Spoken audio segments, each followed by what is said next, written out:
আজিৰ পৰা মানাহ ৰাষ্ট্ৰীয় উদ্যান আমাৰ যিটো 2024-25 বৰ্ষৰ যিটো হেৰি আছিলে টুৰিজিম যিটো বৰ্ষ তো আজি সম্পূৰ্ণৰূপে বন্ধ কৰা হৈছে। জীপ চাফাৰী বন্ধ কৰা হৈছে।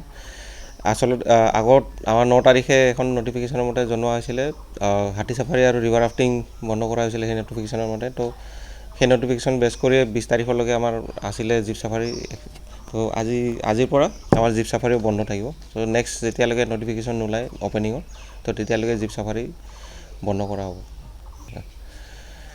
আমাৰ 2024-25 বৰ্ষত যিটো টুৰিজিম বৰ্ষত আমাৰ ৰেভিনিউ এইবাৰ কালেকশ্যন হৈছে 1.58 crores।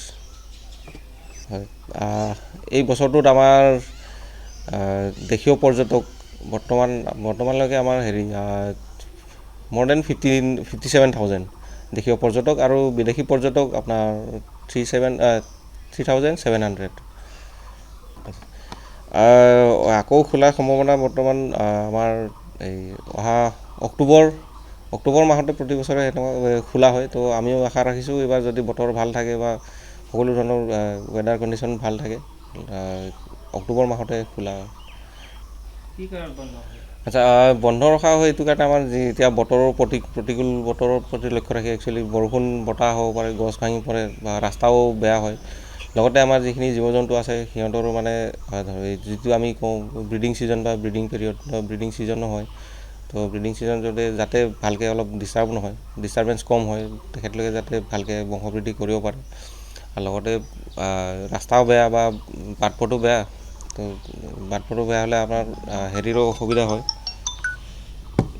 পৰ্যটকসকলেও অসুবিধা পায়। সেই প্ৰতি লক্ষ্য ৰাখি এইটো বন্ধ কৰা হয়।